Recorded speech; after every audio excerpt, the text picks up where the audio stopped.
Alam mo kung bakit? Oo, diyan sila nakafocus sa mga pag-check, pag-screen ng mga social media and all that. Pero yung traffic, hindi nila, wala silang pakialam. Oo, Okay. parang wala ano eh. Hindi mo ako, galing lang ako Green Hills. Green Hills, ha? San Juan, papunta rito, inabot ako ng 1 hour, 20 minutes. Nag-shopping ka? Hindi, may tinignan lang ako. May tinignan lang ako. Dami. Binuhin mo yan, ha? Yung bibiyahin mo na 30 minutes lang, inabot ng mag-isa't kalahating oras. Baka naman, may, kahit pa paano, makusolusyonan natin ng konti, mga sir. Parang wala tayong nakikitang action dyan sa traffic natin, ano? Oo, walang project, walang programa para sa traffic tayo naririnig. Magtrabaho naman po tayo, sayang sweldo. Oo. Naku po, alam nyo ba yung traffic na yan? Hindi lang yung mga pumapasok at umuwi ang napipirwisyo niyan. Pati ang ekonomiya ng ating bansa napipirwisyo kasi lahat ng paninda, lahat ng mga deliveries, lahat ng kung ano-ano, delay lahat. Malaki po ang nababawas or nalulugi sa ating bansa, bilyon sa traffic na yan. Kaya baka po pwede naman, ha? Trabaho naman ho kayo dyan sa traffic sector natin. Oo. Totoo yan, Master Judea, kasi may kasabihan po tayo, time is gold. Yan. Napaka-importante yan, talaga. Ang dami ng tumatapon na pera dyan sa flood control. Ang dami pang natatapong pera dyan sa traffic na yan. Wala na, ubos na. Daming leak ng ating ang daming leak ng ating bansa. Kung pera natin, kung saan napupunta. At regarding dyan, gumagapang sa traffic. Yan ang asahan ng mga dadaan sa EDSA simula sa ikalawang linggo ng Disyembre ayon sa MMDA. Kaya paalala sa ating mga kababayan, magbaon ng mahabang pasensya. At narito ang balita ni Sheena Torno. Nakaplano na ba kayo ng petsa kung kailan kayo uuwi sa inyong mga probinsya ngayong holiday season? Paalala sa mga kababayan, planuhin na ito ng mas maaga, lalo na kung kayo ay dadaan sa EDSA. Sinabi kasi ng Metropolitan Manila Development Authority o MMDA na ngayon pa lang daw ay pumapalo na sa higit 400,000 ang traffic volume sa EDSA kada araw. Dahil dyan, ang average normal speed na 21 kilometers per hour ay bumaba na sa 18 kilometers per hour dahil sa usad pagong ng mga sasakyan na dumadaan sa EDSA. Pero asahan pa na habang papalapit ang Pasko ay mas magiging malala pa ang traffic sa EDSA. Ito'y matapos temporaryong pinayagan ng MMDA ang mga provincial bus na dumaan sa EDSA simula December 20 hanggang January 2 taong 2025 pero sa limitadong oras lamang. And we expect this coming second and third week to reach more than 470, 480,000 na talaga naman pong magpapasikip ng daloy ng traffic. We expect po na pwede pa po itong bumaba sa around 15 kilometers per hour going second and third week. Sa datos kasi ng MMDA, aabot sa 2,000 na mga provincial bus mula sa iba't ibang kumpanya ang dadaan sa naturang kalsada. Kaya ayaw na rin po namin na makadagdag pa. Pero at the same time, we want to give you an opportunity na mabilis yung turnaround, makakater na mas maraming pasahero para maging convenient naman po sa ating mga kababayan and mabilis din po silang makauwi sa probinsya.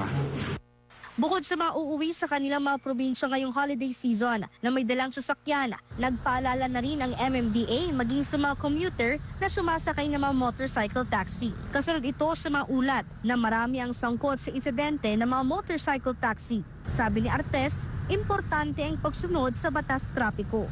I-maintain ng mabuti yung kanilang sasakyan at maging maingat po sa pagmamaneho. Magbaon po ng pasensya. Huwag masyadong magmadali, iplanong maigi yung pagbiyahe, lalo-lalo ngayong Pasko. Kaugnay niyan, ilang biyahe na rin ang papuntang Bicol ang fully booked na. Ito'y matapos pulungin ng MMDA ang mga provincial bus representative mula sa iba't ibang pribadong kumpanya.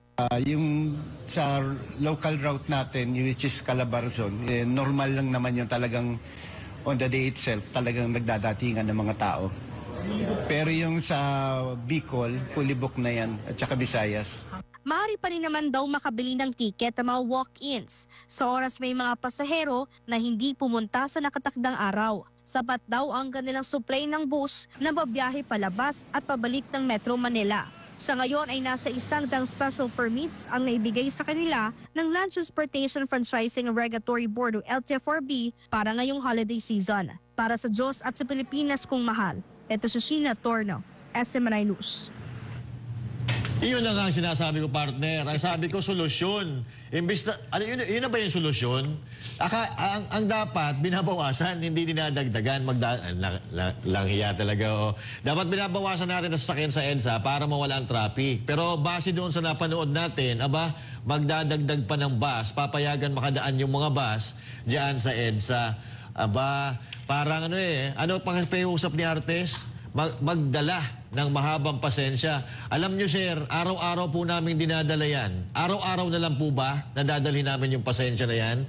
Imbis na kayo nandyan, tinutulungan nyo yung mga mananakay, tinutulungan nyo yung taong bayan na mabawas-bawasan ang stress sa traffic. Stress na nga sa trabaho yung iba, na-stress pa sa traffic. Ano na mangyayari sa mga Pilipino niyan, sir? Mga ma'am, mga sir. At ito, buti yung iba dyan, may mga hagad pag dumadaan sa EDSA. Kayo ba, sir? Naghahagad ho ba kayo? May mga tagahawi kayo pag dumadaan dyan? Kasi araw-araw na pagpasok ko, lagi ako may nakikita na may mga VIP, may mga hagad. Yun, swerte nung mga yun. Paano yung mga ordinaryong Pilipino? Katulad namin, na kami, sarili kami, na nagmamaneho sa aming mga sasakyan, kami yung kawawa dito. Sana all, laging may hagad pag dumadaan dyan sa EDSA, Cocholi. Kaya nga ako, kasi biyahe natin dito, parehas tayong taga-South, no? Biyahe natin dito, grabe. Lagi ko na lang pinagdadasal, wag sanang umulan. Kasi ayoko talaga na magdala ng kotse ngayon dahil, grabe ang traffic. Kaya, mas gusto ko pa motor para medyo makasingit-singit tayo, no? Tapos sasabay pa yung Kaya sana walang mga mall na sumabay dyan sa mga midnight sale. Kung gusto nyo mag-midnight sale sa umaga, pwede ba yun? Midnight sale sa umaga kasi sa gabi traffic eh. Hindi, pero tama yung sinasabi, magbaon ng pasensya. Itong MMDA na to, wala kayong naiisip na paraan. Na alam nyo ng traffic, na magta-traffic ng Pasko, tapos dadagdagan nyo pa ng provincial buses, pambihira. Gawan nyo naman ng, may utak na pamaraan, no? At saka yung magbaon ng pasensya. Ito, payo ko lang doon sa, tawag nila dito? Motorcycle taxi, yung mga mga sumasakay dyan. Magbaon kayo ng damit, lalo na yung mga kababaihan. Nakaka-distract, magkukos kayo ng Nauuso kasi dito, partner, yung mga babae na sasakay sa motor taxi. Tapos naka-backless. Naka-backless. Minsan, ang nagsipa ng shorts. Naka-shorts pa. Sabi ko, magkaka-aksidente pa kayo dyan. No? Kaya bukod sa magbaon ng pasensya, magbaon din kayo ng maayos na damit pag alam nyo sasakay kayo ng motor. Pero kung wala kayong damit na medyo mahaba-haba, okay na rin yan. Piyesta dyan lagi ang mga babae. Nakwento kanina yung mga hagard. May mga hagard pala. Tayo, wala tayong hagad eh. Ang nakukuha natin, haggard sa biyahe. Haggard tayo lagi eh. Ito nga, sana naman, kaya po kayo nilalagay dyan para kahit pa paano mapagaan-gaan ang buhay at ang buhay ng mga Pilipino. Parang wala ho kaming nakikita na progreso sa palala na ho ng palala eh. Yung traffic sa atin, partner, ng mga regular na panahon, bago magpasko, yung traffic na nararanasan natin dati. Pero ngayon, pag magpapasko, dumoble na, halos wala nang galawan dyan sa EDSA. Buti na lang, viral pa rin si Maris Lacal ngayon. Nagsorry na si Maris Lacal. Pati si Anthony, nagsorry na rin. Yung mga nagkagawa ng kasalanan dyan, yung lalong-lalo na, yung mga may maraming nanakaw sa kaban ng bayan, kailan kayo magsusorry, no? Buti pa si Gloria Arroyo, nagsorry. Si Maris Lacal, nagsorry. Si Anthony Jennings, nagsorry. Yung ibang mga nagnakaw sa kaban ng bayan, kailan kaya magsusorry? Hindi magsusorry at si Martin. Pero fake news daw yung kay Maris nabalitaan mo? Fake news? Kay daw yun? Maris Umalit tsaka Anthony Taberna. Anthony Taberna. Yun Bali totoo, pala. Sila Bali daw. pala. Delikado tayo. Kaya mag-iingat po tayo sa mga nakikita natin sa Facebook, Kaya pala nagbago ng tono to si But anyway, palitan natin ng konti yung ating topic, partner. Sige. Kasi medyo lumalalim na gabi, no? At eto, mas dumadami pa po ang mga Pilipinong walang trabaho nitong Oktubre. Ayon sa Philippine Statistics Authority, ang nakikitang dahilan ng PSA ay ang pagkakasunod-sunod ng mga bagyo na tumama sa Pilipinas sa loob ng nasabing buwan. Narito ang balita ni Jason Rubrico. Yan. Matinding pinsala sa kabahayan, agrikultura at mga ari-arian ang iniwan ng hagupit ng Bagyong Julian. Pero hindi pa man nakaka-recover ang ating mga kababayan mula sa pananalasa ng nasabing bagyo, sunod-sunod na nanalasa ang mga bagyong Christine at Leon sa bansa nitong Oktubre. Batay sa datos ng National Disaster Risk Reduction and Management Council, lumobo sa bilyong-bilyong pisong halaga ang iniwang pinsala ng dalawang bagyo sa agrikultura at infrastruktura. Tinatayang mahigit sa 8 milyong katao o mahigit sa 2 milyong pamilya ang apektado ng mga ito. Marami sa ating mga kababayan, partikular na ang mga mangingisda at magsasaka ang apektado ang kabuhayan. Ayon sa Philippine Statistics Authority o PSA, malaki ang epekto ng tatlong bagyo sa employment at unemployment rate sa bansa. Lumobo sa 3.9% ang unemployment rate nitong Oktubre mula 3.7% noong Setyembre. Katumbas yan ng 1.77 milyong Pilipino na walang trabaho noong Oktubre na mas mataas kumpara sa 1.89 milyon noong Setyembre. May mga kababayan tayo na hindi nakahanap ng trabaho o hindi sila nag-participate sa labor market because of the typhoon. The typhoon in a way contributed doon sa pag-participate ng ating mga kababayan sa labor market at yung paghanap din ng trabaho. Sa datos ng PSA, bumaba sa 96.1% ang employment rate nitong Oktubre mula 96.3% noong Setyembre. Ibig sabihin, ayon sa PSA, nabawasan ng 1.7 milyong Pilipino na may trabaho nitong Oktubre kumpara noong Setyembre. Ang sektor na may pinakamalaking pagbaba sa employment rate ay ang pangingisda. Mayroon tayong decrease in employed persons quarter and quarter dito sa fishing and aquaculture. Ang nakikita namin talaga itong mga bagyo. So siyempre, siguro cautious yung ating mga fisher folks na lumabas because of the storms. Para sa Diyos at sa Pilipinas kumahal, ako si Jason Rubrico, SM9 News. Sorry, ikaw muna. Balata mo na yan. Alam mo, ayoko maging bagyo. Kasi lagi akong nasisisi, di ba? Pag ganyan na-experience ko yan nung kabataan. Yung lahat na lang kasalanan ko, parang ganyan eh. Ngayon, bagyo, itong administrasyon mo, Marcos, kakaiba talaga. Lahat na lang ng pagkakamali, bagyo. Ano mang inasikaso nyo noong October? Di si Sara. At saka si PRRD. Ano inasikaso nung bata mo dyan sa kamera? Meron ba silang nagawa? Meron ba silang infra? Meron ba silang naipasang batas? O puro Duterte? Talagang kasi kaya nagbaha dahil kasalanan ng bagyo. Kaya nawalan ng trabaho dahil kasalanan ng bagyo. Alam mo, ito lagi ko sinasabi sa aking sa aking anak, kaibigan. No? Huwag kayong naghahanap ng sisisihin. Hanap kayo ng paraan nang sa gano'n nag-i-improve ka. Halimbawa, umulan. Bakit ka nabasa, anak? Umulan eh. Tanga. Kaya umulan, di ka Alam mo, umulan eh. Di dapat gawa mo ng paraan para hindi ka mabasa. Dapat handa ka doon. Lagi ka natututo doon sa nangyayari. Teka muna, ano bang magandang gawin para hindi ako mabasa? Ganon din sa bagyo. Yung bagyo na yan, bata ako, bagyo na yan. Matanda na ako ngayon, bagyo pa rin yan.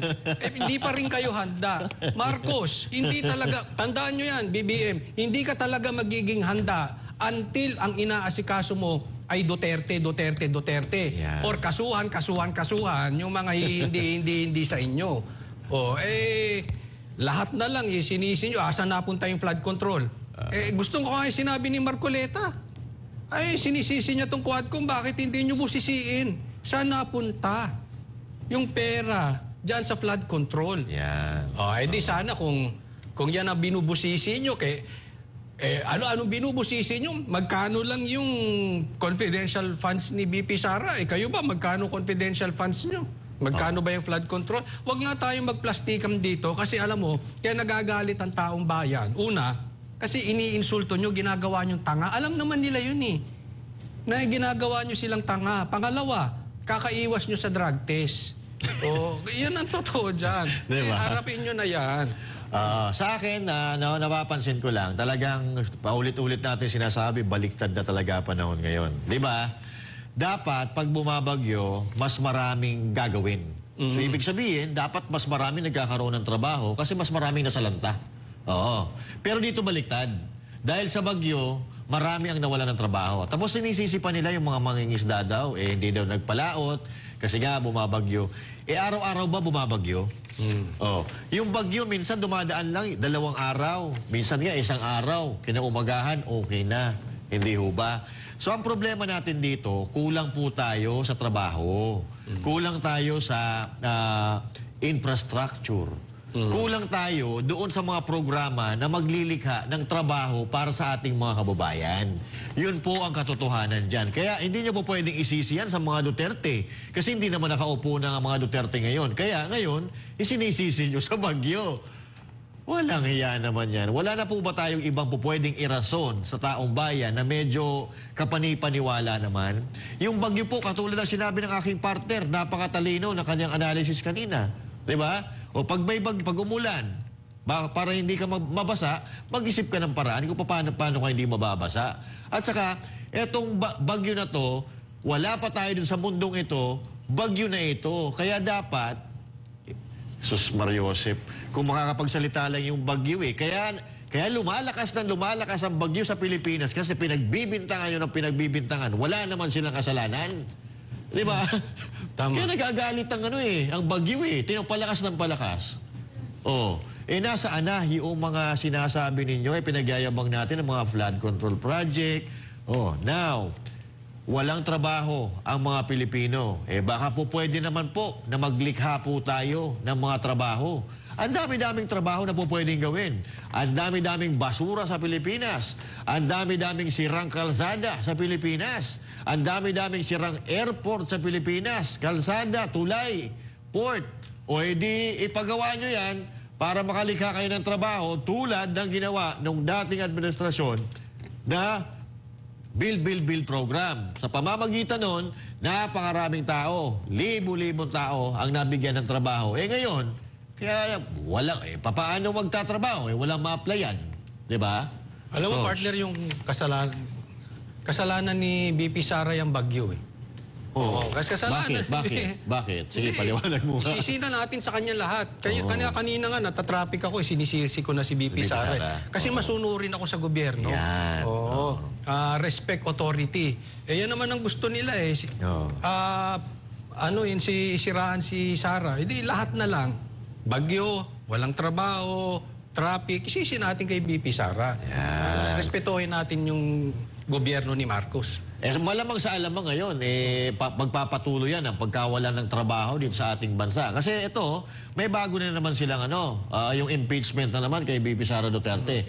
May bago na naman silang pagkakaabalahan ngayon. So dyan na naman sila gagawa ng mga script nila, gagawa sila ng mga plano kung paano i-execute itong pag-impeach kay BP Sara Duterte. At itong nakikita natin, ang mga galawan nila, biglang umatras, di ba?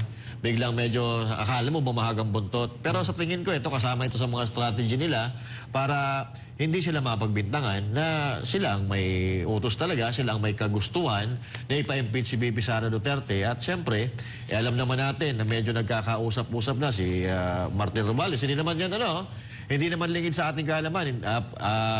Lantad na yan sa publiko na nagkaroon sila ng pag-uusap. Si Teddy Casino umamin. Hindi ho ba? Umamin na yung Makabayan Black nakipagpulong. At nakikita naman natin ngayon na talagang binibigyan ng spotlight ang Makabayan Black para durugin, sirain si Sara Duterte. Tulad nga nito, wala naman silang mga kredibilidad na. Kasi ito, katulad nyo yung sa COA, itong confidential funds, naglabas na yung COA ng report na nagsasabi na paggastos ng Office of the Vice President naaayon sa Saligang Batas ng Pilipinas at lahat ng dokumento na ipinasa nila ay nagmamatch doon sa amount na ginagastos. So ibig sabihin, nasunog na naman, brother, yung yung isa sa mga gusto nilang gawing dahilan para i-impeach si BP Sara Duterte. So ngayon, kung ano-ano ang mga naiisip nila, yung umaabuso doon sa kapangyarihan si VP Sara Duterte, isa yon sa mga sinusulong nila ngayon para ma-impeach si VP Sara Duterte. Ano tingin mo doon, brother? Palagay ko yung kasalanan nung nangyari kay Maris, kasalanan ni BP Sara. Si VP yun. Oo. Sisihin natin kung hindi dahil kay BP Sara, hindi sana nagkaloko-loko yung issue nung kay Maris, no? Oo, kasi alam mo kung si Maris kasi taga Davao din yun. Ganun ba? Kaya kasalanan ni VP Sara. Kasalanan ni... Ay, taga-salanan. Kababayan ni VP Sara yun eh. Oo. Kaya kasalanan naman ni Maris. Hoy, si Maris nag-sorry na. Kayong mga mandaramong sa gobyerno, kaya na kayo magsusorry. Pero ito, partner, gusto kong bigyan ng Sige, maganda sige. yung sinabi ng INC na sila ay ayun. naghahanda ng Oo, rally. bukas yun. Daming ninervyos. Ang dami. Daming ninervyos, May no? naihi daw eh. Oo. Pero ito sa INC, tingnan Kinilig. mo ang INC ay hindi sang-ayon doon sa impeachment. Yes. May ginawa silang at may gagawin silang paraan. Yeah. Kikilos. Yeah. Si BBM, di ba sabi mo BBM, ayaw mo ng impeachment. Anong ginagawa mo? Wala lang. Nga. Hindi, nag-text. Nag-text, tapos pinalik nila. Nag-leak, diba? Pinalik nila. Yun na yun. Buti pa INC may gagawin. Itong presidente walang gagawin. Kaya nga wag nga tayong magbulahan. Kung talagang ayaw mo, galaw-galaw, baka ma-stroke ka dyan. Baka, naku, pambira. Yan pa naman ang inaantay ni Sir Carlo. Yung may stroke. Grabe ka naman. Pero ito etong pagkahari-harian o pagbibida-bida ng mga makabayan black, ito ay... Pero tanungin kita, sa tingin mo, gumagana pa ba, nasa demokrasya, gumagana pa ba ang demokrasya sa bansa natin? Ako parang sa tingin ko talaga, yung honest, parang wala, parang komunista na tayo. Kasi tingnan mo yung nasa kamera ngayon. Si Banat ba, ilan ang demanda? 7 na ata. Demokrasya pa ba tayo? Ano bang gusto nyo? Huwag na kami magsalita. Ay, kayo na dito. Tama. Kaya ako naman tinanong, kasi ito, partner, ito Makabayan Black, alam naman natin, ever since pa, mula na tayo magkaisip, ito ay talagang tumutulig sa gobyerno. Di ba? Tumutulig sa gobyerno. So, ibig sabihin, mga madudunong itong mga to. Mga madudunong, kung magugulang. Sila ay mahilig mag-take advantage sa lahat ng opportunity na darating sa kanila. So ito, magandang opportunity. Sabi ko nga nung kagabi, nagagamitan sila. Itong mga kongresista, kabilang na si Martin Romualdez, ginagamit niya yung Makabayan Black para durugin si VP Sara Duterte. And at the same time, itong Makabayan Black, ginagamit din yung itong opportunity para makagalaw sila sa loob ng gobyerno. No? Makaisip sila ng pamamaraan kung paano pababagsakin ng gobyerno. So ito kasi, hindi nila alam, hindi ko alam kung ilang pakakampi ng gobyerno sa mga kongresista natin. Kasi ito, mga nakikita natin sa screen, ito, kahit pagbalik-balik na rin natin ang mundo, ito ay mga wala tong pakialam sa gobyerno. Ang gusto niyan ay maging komunista ang bansa tayo. Okay? So na, ang tanong ko, ilan pa kaya ang matitino na nandyan sa Congress natin?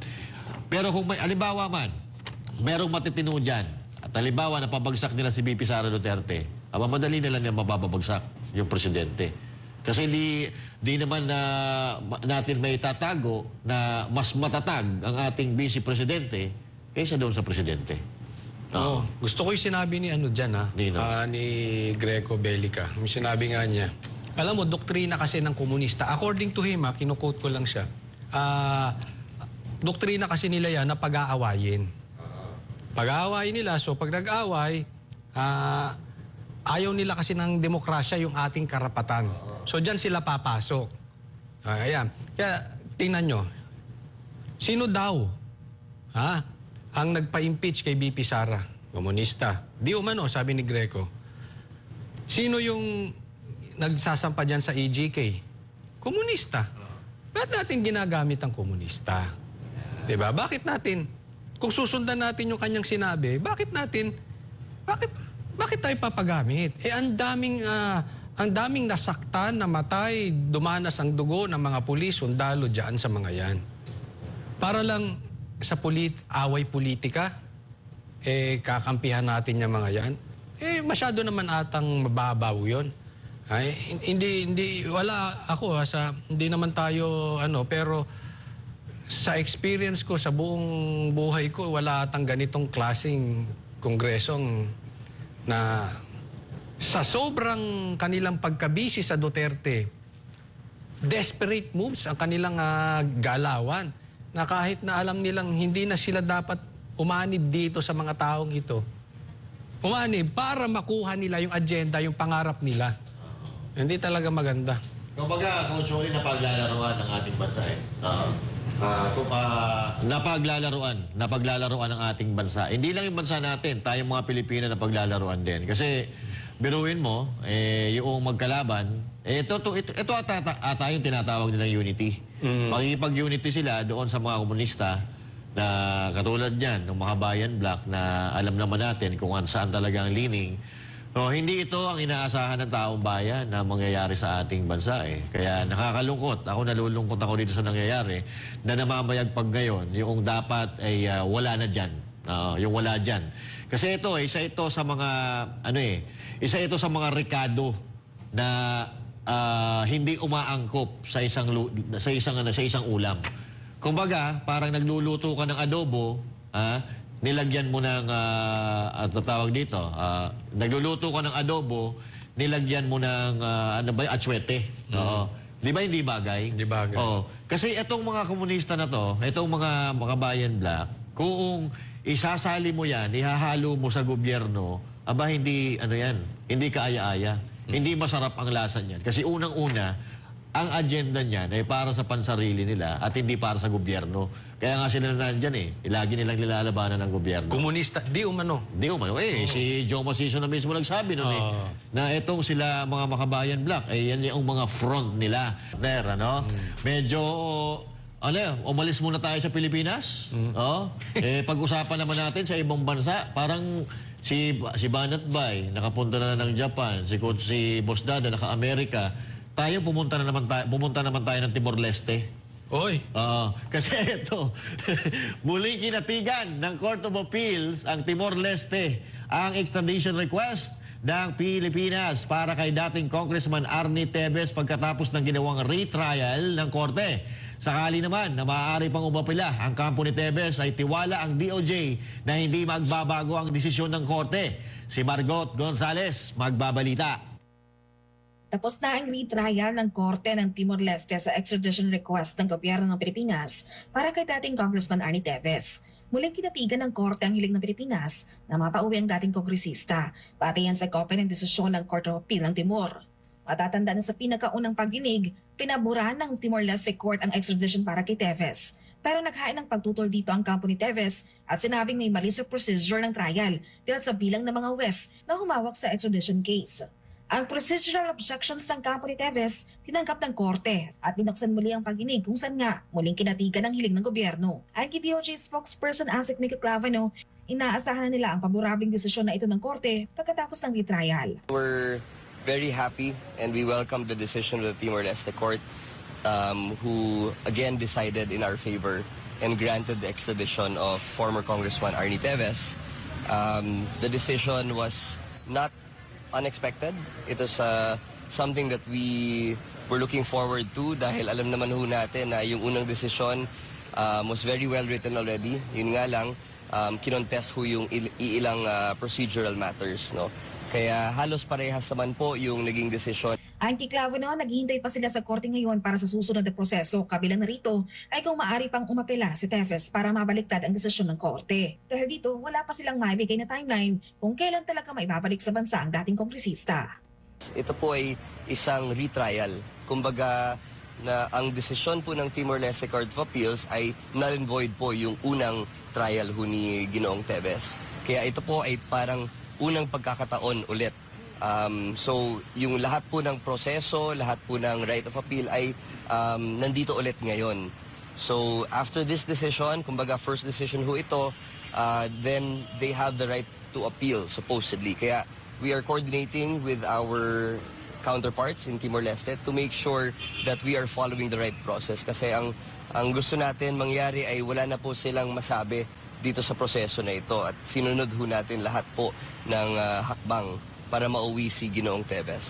Pero kahit daw makakapag-apela pa si Teves, kumpiyansa ng DOJ na hindi na magbabago ang desisyon ng Court of Appeal ng Timor-Leste dahil sa dalawang pagdinig na ang sinagawa ng korte ay kinatigan pa rin daw ng korte ang pagpapauwi sa dating kongresista. Samantala, nasa Indonesia ngayon ang team ng Department of Justice at Department of Foreign Affairs para sa pag-uusap kasama ang Indonesian government hinggil sa pagpapauwi kay Mary Jane Veloso. Biyernes ng umaga ay kinumpirma ni DOJ Undersecretary Raul Vasquez na naroon ito ngayon sa Indonesia. Una nang sinabi ni Vasquez na maaring magkaroon ng diskusyon kung maibibigay na kondisyon ang Indonesian government para sa pagpapauwi kay Veloso sa Pilipinas. Sa face-to-face meeting nito kasama si Minister Yusril Isa Mahendra, tiniyak ng pamahalaan na handa silang pumasok sa anumang arrangement sa Indonesia. We are ready, willing, and able to enter into any arrangement that could facilitate the soonest possible transfer of Mary Jane Veloso to Philippine authorities under the terms that would be informed to us by the Indonesian authorities. Sakaling namang tuluyang makakauwi ng Pilipinas si Veloso, ay nasa diskresyon na raw ng Pangulo kung bibigyan ito ng executive clemency. Si Mary Jane Veloso ay lagpas 10 taon ang nakakulong sa Indonesia dahil sa kasong drug trafficking. For reasons that are also stated there, humanitarian reasons, and any other justification that could justify yung exercise of mercy towards a certain person deprived of liberty. Sa bagong panayam naman kay Clavino, sinabi nitong opisyal ng makakauwi sa Pilipinas, si Veloso. We are happy to announce, and we had just received the report from our DOJ team in Indonesia that the agreement, the practical agreements between the Indonesian government, specifically the Minister for Human Rights, Corrections, and Immigration, and the DOJ of the Philippines has signed the practical agreements for the official transfer of Mary Jane Veloso back to the Philippines. As to the contents and substance of the practical agreements, we will wait for the President to inform us of the contents and substance of the practical agreements. So, yun lang po, we would like to announce na officially Mary Jane Veloso is coming home. Para sa Diyos sa Pilipinas, kumahal Mark Gonzalez, SMNI News. So, ayun, Concholi, ikaw na muna. Eto na naman si Utoy. Si Utoy. Si Utoy na naman, isalta na naman. Hindi, si nagsabi niya na, si Atty. Topacio, yung abogado niya, itong si Utoy, nag-a-announce. Alam mo itong DOJ, panahon pa ni Boying yan. Mr. Announcement yan. Sabi, malapit na si Banta, ganun. Si Topacio, pauwi na. Panahon pa ni Abalos. Asa na? Ni Abalos. Diba? And alam mo, wala naman kasing masama kung ginagawa nyo yung trabaho nyo. Kaya lang kasi yung announce kayo ng announce, parang sinisira lang yung tao sa publiko. Yung parang gusto nyo lang masabi meron kayong ginagawa. Kesa dapat ang ina-announce nyo, resulta na. Yun. Hindi yung ilang nahuli na, malapit na mahuli, pauwi na, tas wala. Di sino nagmumukhang eng-eng? Di sila din. Puro kayo, announcement, no? Pero alam mo, partner, kung ako itatanungin mo... Hindi na kita tatanungin, sabihin mo na. Sabihin ko na. Kasi kung... Hindi naman sa akin ang paghuhusga patungkol kay Teves, no? Kay Kong Teves. Pero ang para sa akin, I agree with BP Sara din. Ito ay... persecution. Political persecution lang to. Hindi ito usaping kriminal. Ito ay usaping political. Iniipit lang ito si Teves. Iisipin mo, dati gusto niya mag-attend, mag-zoom, ayaw. Tapos si Asierto pinapayagang mag-zoom. Yun. Diba? Unfair. Asa na ba ang batas natin? Siyempre, pag pwede sa isa, pwede sa lahat. Yun. Sasabihin nyo, hindi. Kasi may kaso yan. Pati ka muna, si Castro wala bang kaso? Yun. Si Castro convicted nga Huwag nga tayong magpaka-ipokrito. Again, hindi for me mag-decide kung may kasalanan si Castro o si Teves o pareha silang hindi guilty. Ang issue rito, bakit yung akusado pa lang ayaw nyo payaga mag-zoom? Samantalang ito, nagpapakulong pa, convicted yan Convicted yan si Castro, hindi ako nagsabi korte. Convicted po, child abuser yan si Castro. Tapos andyan, nagpakulong. Tapos gusto mo mag-impeach? Magpa-impeach pa. Patas ba yan? Tanungin ko kayo, patas ba yung ginagawa nyo kay Teves? Walang hiya talaga. Diba? Naglolokohan naman tayo dito. Kaya sana, pagka in-apply nyo sa isang tao, parte yan ng Quadcom, kay parte yan ng Makabayan Black, or hindi, kung anong in-apply nyo sa Quadcom at sa Makabayan Black, yun din ang i-apply nyo sa iba. Yan. Para hindi kayo nagmumukhang ipokrito, double standard. Yan. Alam mo, partner, no, medyo nagtataka ako, biglang lumitaw na naman si Tevez sa picture. Oo. Kasi medyo nawawalan na tayo ng issue. Mukhang gusto na ata kalimutan yung mga nangyari sa Quadcom kasi napahiya na sila dun eh. Hindi kaya si Maris issue, nila, pakawala. Siguro. Baka, kasi pagka biglang may napapahiya sila, biglang nagkakaroon ng bagong issue, no? So, sa akin, partner, tingin ko naman dito, siyempre, ito, katulad nito ni Utoy, sabi ni Atty. Tobacio, hindi naman yan magsasalita ng hindi pabor sa kanila. Siyempre, of course, lahat ng sasabihin yan sa media at kung sino man na personalidad na makakausap nila, siyempre yung papabor lang sa kanila. Siyempre, hindi niyan sasabihin yung mga bagay-bagay na ikakasira ng pamamalakad nila ng gobyerno ni Pangulong Bongbong Marcos. Ang problema, kinatigan na pala, so bakit hindi nyo pa ipauwi? Di ba? Hindi nyo pa kunin. Ibalik sa Pilipinas. Kasi nga, siyempre, pinapalinis lang nila yung pangalan nila. At para lang, tama yung sinabi mo, para may masabi na may ginagawa sila. Ilang beses na kasi yan eh. Oo. Ito rin, no, kay Sarah Jane Veloso, no, yung pinakita kanina, nananahimik yung tao dun eh. Hindi natin alam kung bakit bigla-bigla na nagkaroon sila ng desisyon na ibalik sa Pilipinas. Kaya ngayon, yung mga magulang ni Sarah Jane Veloso, medyo tutol nga dito eh. Kasi mas okay daw ang kalagayan, mas safe ang anak niya doon. Kasi kung ibabalik dito, baka mamaya magkaroon ng chance na babalikan siya noong nag-utos sa kanya or yung tunay na involved doon sa droga. Baka mamaya, yung unang utos, baka lang. Malay natin, kung yung baka mamaya, kumanta yan. Padali niya lang sa Pilipinas, patahimikan na natin. Parang pwede ganun. Pero hindi natin sinasabi na ganun ang mangyayari. Ang pinagugutan ko lang dito, yung desisyon or yung damdamin ng mga magulang ni Veloso na mas gugustuhin pa nila na nando na sa ibang bansa nakakulong yung kanilang anak kumpara dito sa Pilipinas. Tama. Tsaka, yun na nga, yung resulta na lang. Oo. Pagka andyan na yung resulta, okay na. Kaya nauudlot eh. Oo. Tsaka ito ako, hindi tayo basta naniniwala lang kay VP Sara Duterte. Sinusuportahan natin ang mga Duterte dahil alam natin na naniniwala tayo na sila ay matitino, sila ay nagsisilbi na maayos sa ating bayan at wala naman tayo nakita na ginawa nilang mali na ikinapahamak ng bansang Pilipinas. Hindi ho ba? Ikinapahamak ng mga drugista, meron. Ikinapahamak ng mga mandarambong, meron. Oo. Pero yung matitinong tao na mamamayang Pilipino, I don't think na may pinahamak silang ganon. Meron man, sinasabi nila na biktima ng mga AJK, pero mangilan-ngilan lang yon.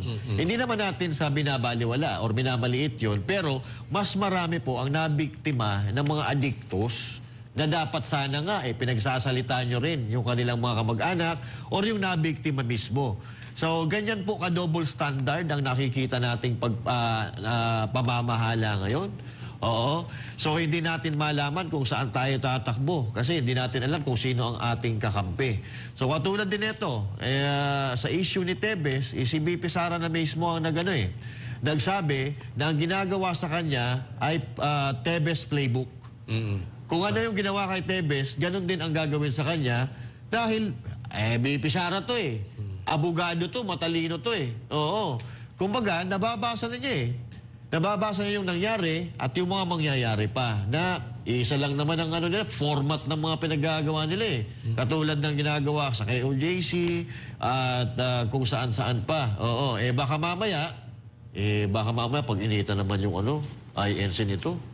Kasi magrarally kontra impeachment kay BP Sara. Meron nga umurong na nga yung dila ng isa. Sino yun? Yung basta may balbas yun. May balbas yan. Ayaw pangalanan may balbas yun yan. Basta may balbas yan. Karapatan daw ng INC yun. Kasi yun palaban yun. Parang laging ano yun. Laging galit? Oo, tapos doon, mahinahon siya. Ayan. Kano yun? Yung may balbas Nagbago na. ng tono. Oh. Nagbago na. Umurong. Umurong ang yagbol, si Kanga. Kung ano yun, hindi naman katulad ni Paduano laging galit. Pero ano rin yun, madalas din galit. Hindi lang. Extreme lang kasi si Paduano eh. Ano talaga yun, parang ano. Nakita mo na ba malumana yun? Parang hindi pa. Parang natin nakakape, no? Parang nakita mo, nung nakita mo, malumanay na sabi mo eh.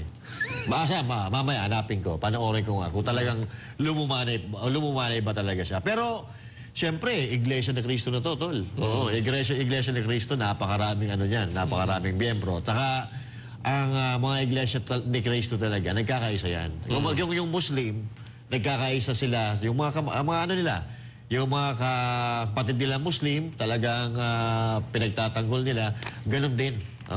Ganun din ang mga Iglesia ni Cristo. Pero alam mo, partner, pag nagsama-sama yung mga reliyon na yan, matindi yan. Kasi alam naman natin, no, may nag-aantay pa dyan sa gilid. Nasasama. Antay lang. Hindi ko na muna babanggitin kung sino-sino sila. No? Hindi, pero sige. Pag talaga nagsama-sama ito, alam mo kung sino lang makikinabang sa impeachment na to? Si BBM hindi siya makikinabang. Si Tamba, si Martin, hindi rin makikinabang yan. Ayan, Makabayan Black lang ang... Sila? Oo, kasi sila, ano talaga sila eh. Kasi pagkatapos nito, pag napabagsak nila si BP Sara Duterte, alam mo na kung sino yung susunod. Hindi, mapabagsak man or hindi man mapabagsak, Makabayan Black yan. Oo, wala namang iba talaga. Pero malabo na mapabagsak. Katulad nito, nag-speak out na yung Iglesia ni Cristo. At pagbalita ko, pati yung mga evangelist daw. I don't know pero nakita ko lang. Hindi ko naman nila lahat, pero meron sigurong ilang grupo, mga evangelista ang tawag doon, sumusuporta na rin daw. Pag samasamahin na yan, yung Katoliko na lang yung Katoliko pala ako, no? Ikaw, wala pa yung mga tropa natin. Sino evangelista yan? Yung asawa ba ni Chis yan? Heart evangelista. Yung mga evangelist. Okay. But anyway, yung mga Katoliko kaya, kailan kaya magsasalit, kailan kaya magigising na hindi na maganda yung nangyayari sa ating bayan. So ako, Katoliko ako, pero ako naghihintay lang ako kaya sa sila inyo. kasi ikaw, sabi mo nga, Katoliko ka. Saan kaya nakapanig ang Katoliko ngayon? Yung mga, di ba, yung mga kung matatandaan mo, yung mga madre, mga pare, yan yung mga kasama ng mga dilawan na nagpabagsak sa mga Marcos. Malamang dilawan, kaya tahimik sila ngayon. Pati yung CBCP, parang wala tayong naririnig. Merong iba, Kala ko ba ayaw nila ang Marcos? Ayaw nila Marcos. Pero pag binanatan nila, pinabagsak nila si Marcos, ang makikinabang si Sara, ayaw din nila kay Sara. Kaya tahimik sila ngayon. Nanonood na sila. So kampi na lang sila kay Marcos? Parang gano'n na nangyayari. Oo. Kasi mas matatag ang mga Duterte kaysa doon sa sinasabi mong pangalan. Oo. Mas matatag. Pero para sa akin, pero marami ako nakikita, yung mga pink lawans na chill-chill lang kami while watching, mga ganon-ganon. Para sa akin naman, manalo muna kayo bago kayo mag-ano. Di ba? May mga ganyan pa lumalabas yun. Chill-chill lang kami. May hawak pang piatos, tapos Coca-Cola. Ganon pa. Paano kayo hindi chill-chill? Wala na kayo. Wala na kayo Wala na kayo sa picture. Naus na kayo, irrelevant. Irrelevant na kayo. Kaya mag-chill na talaga kayo. Di ba? Pero ito, pag-usapan naman natin ngayon. Yung kandidatura ng, sa tingin ko, ito talaga yung magiging susi ng pag-unlad ng Pilipinas. Kung ito masusuportahan ng mga kasama niya, ng mga magiging senador, si Pastor Apollo Kibuloy. Nako po. Ito isang ekonomista ang naghayag ng suporta sa kandidatura ni Pastor Apollo C. Kibuloy sa 2025 senatorial elections. Bakit kaya niya ito nasabi? Si MJ Mundiar. May report. Tingnan nyo na lang kung anong nangyari sa KOJC. Sa panayam sa SMNI Radio ay hayagang sinabi na ekonomistang si Dr. Michael Batu na suportado niya ang pagtakbo ni KOJC founder Pastor Apollo C. Kibuloy sa pagkasenador. Ani Dr. Batu na ngayon ay nakabase sa Canada, hindi biro ang ginawa ni Pastor Apollo sa KOJC sa loob lamang ng maiksing panahon. September 1, 1985, naitatag ang KOJC sa Davao City at sa loob lamang ng 39 na taon, nasa 2,000 syudad at 200 bansa na ito sa buong mundo. Sa ni Dr. Batu, hindi lalaki ang KOJC ng ganito kung hindi tapat ang liderato ng butihing pastor. Hindi sa inyo malinaw sa mga nakikinig kung ano yung vision ni Pastor, tingnan nyo na lang kung ano nangyari sa KOJC. Di ba? So kung ano yung mga maganda nakita natin na nagawa ni Pastor Kibuloy sa KOJC. Partikular sa mga isinusulong ni Pastor Apollo, ang mga panukalang batas kontra korupsyon na ni Dr. Batu ay may malaking factor sa ekonomiya ng Pilipinas. Kabilang na dyan ang panukalang pagbuo ng Truth Commission na mag-iimbestiga sa lahat ng isyu ng katiwalian sa bansa. Sakop ng Proposed Truth Commission Act ang pagpapapirma ng waivers sa mga taga-gobyerno kung saan panunumpain ng mga ito na hindi magnanakaw sa pera ng bayan. Isusulong din ni Pastor Apollo ang death penalty sa mga mapapatunayang sangkot sa korupsyon. Ikaw ay nagpapanday ng batas. Kinakailangan meron kang vision. Diba? Kasi yung batas na yan, polisiya yan eh. At yung polisiya na yan, yan ay tinatahak yung vision na gusto mo para sa bansa. And Pastor Kibuloy has that vision. Kasama rin sa matinding isusulong ng KOJC founder ang pagpapawalang bisa sa Concurrent Resolution No. 10 sa Kongreso at pangungunahan ng pagbabawal sa liquidation by certification sa lahat ng government transactions. Sa isang 2023 study ng Transparency International, nasa ika-116 ang Pilipinas mula sa 180 mga bansa sa problema sa korupsyon. Habang naniniwala naman ng 84% ng mga Pilipino na kailangang tapangan ng Marcos Jr. government ang pagresolba sa problema ng katiwalian sa gobyerno. Para kay Dr. Batu, kailangan makaupo ang non-traditional politicians para maging halimbawa sa pagresolba sa isyong ito. Aniya, ang mga non-trapo na kandidato ay walang vested interest sa pondo ng bayan. Sa kanyang pinakahuling public message, ikinit ni Pastor Apollo, ayan ay dapat lamang gamitin para maging first world country ang Pilipinas. At kung hindi ganito ang vision kung paano gamitin ang pondo ng pamahalaan, saad ng butihing pastor ay mauuwi lamang sa katiwalian. At yan yung vision na dadalhin ni Pastor sa ating bansa. Ayan. And all of the programs, the legislation, all of these are guided by his vision. Diba? Ang mangyari ni Pastor para sa ating bansa. Para sa Diyos, sa Pilipinas kung mahal, MJ Mondeja, SMNI News. Nako, partner, manggagalaiti na naman dito yung mga korap. Kasi dito, ito yung pinapanawagan ni Pangulong Duterte.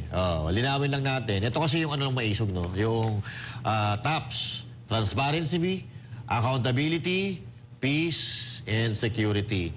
So ito, pinag-uusapan natin ngayon, ito yung tinatawag na transparency. Ito kasi pagka liquidation by certification, parang wala ditong transparency. Kung ako, halimbawa, bibili ako ng kotse. Gusto kong bumili ng mamahaling kotse. Ilagay ko lang dito, kung ano-ano lang. Pirmahan ko na yan. Pasado na yan. Hindi katulad, noong may resibo, talagang i-itemize mo. Ultimong sentabo makikita mo doon. Dapat ganun, katulad ng Amerika. Sa Amerika, yung mga senador o mga congressman nila, ultimo sentimo, pinamasahe sa taxi nila, nakalagay doon. Disin lamang na ginagaya naman natin ang Amerika, di sana yung style ng pagliliquidate nila ng mga pondo ng gobyerno, yung MOE dito, ginaya nyo na rin. Kaya lang, ayaw nila kasi mabubuking sila. Makikita kung saan napupunta yung pera. Pagka-certification lang, sumuha ka lang na ganito, mapirman mo, yun na yun. Kaya napaganda nito na gagawin ni Pastor Apollo C. Kibuloy na bubuwagin itong resolution number 10 nito na naglalayon na ito nga, yung certification by liquidation. Pero, ang problema dito, marami talaga dyan naaaray. Itong mga nakikinabang. At ito pa, partner bali-balita ako kapag nanalo si Pastor Apollo C. Kibuloy, yung sweldo niya hindi niya kukunin. Ibibigay niya sa mga scholar. Uy! Yan ang, naku po, ito ang tinatawag natin na hindi mo pa binoboto si Pastor Apollo C. Kibuloy, panalo ka na. Biluin mo, senador, hindi kukuha ng sweldo. Ito, the very first time in the history of politics in the Philippines na isang senador hindi kinuha ang kanyang sweldo. Ano masasabi mo doon, partner? Ay, sundan nyo na. Diba? Pwede. Hamon yan. Sino ba sa mga senador at dyan sa mga congressman, kaya nyo bang gawin yan? Yang walang sahod. Para itutulong na lang sa iba. Nakaw! Mukhang malabo ata. Sige nga, hamon sa inyo, kaya nyong gawin? Yan si Pastor Kibuloy. At saka alam mo, si Pastor Kibuloy, tama yung sinabi dito eh. Ang makakagawa lang yan, nantrapo. Yan. Kailangan bigyan natin ng pagkakataon yung mga baguhan. Yung mga nantrapo, kasi yung iba, lagi nyo na silang nakikita. May nagagawa ba? Wala. O, ginamit lang pang quadcom. Diba? So, pagbigyan natin yung mga magagandang puso na marami namang nagawa, mapasa congressman, mapasa senado, yun ang iboto natin kasi yan yung kaya, malakas ang loob niya magtulak ng halimbawa nung naalisin yung liquidation by certification lang. Yan yung mga may lakas ng loob. Yan yung kayang magtulak ng drug test. Kasi yung mga nandiyan sa loob, pansinin mo, hindi na... Isa pang gusto ko, yung death penalty. Para lang sa mga kurakot. Yan. Kasi ako, delikado ang death penalty kasi pag napagbintangan ka, yari ka eh. Pero okay yan, para doon sa mga politiko, ako approve ako dyan. Yung mga kurakot, ang tanong, papasa ba? Kung maraming non-trapo, Na pwede may yan. na maboboto natin. Oo, hindi yan matatakot. Kasi mga nasa loob, marami nang nakuha yan. Kaya takot yan. So, dyan tayo may pag-asa. Sana pakilista ninyo, yan. Simulan nyo na, ikalat nyo sa mga pamilya nyo. Sino bang sumusuporta rito sa impeachment? Sino ba nanggigipit sa Duterte? Sino ba yung gumagamit ng kapangyarihan nila para pag-api ng bayan? Sinong gumamit ng flood control? Yung mga ganyan ba, ilista nyo na. But anyway, tingnan natin. Tama po yung, yung non-trapo.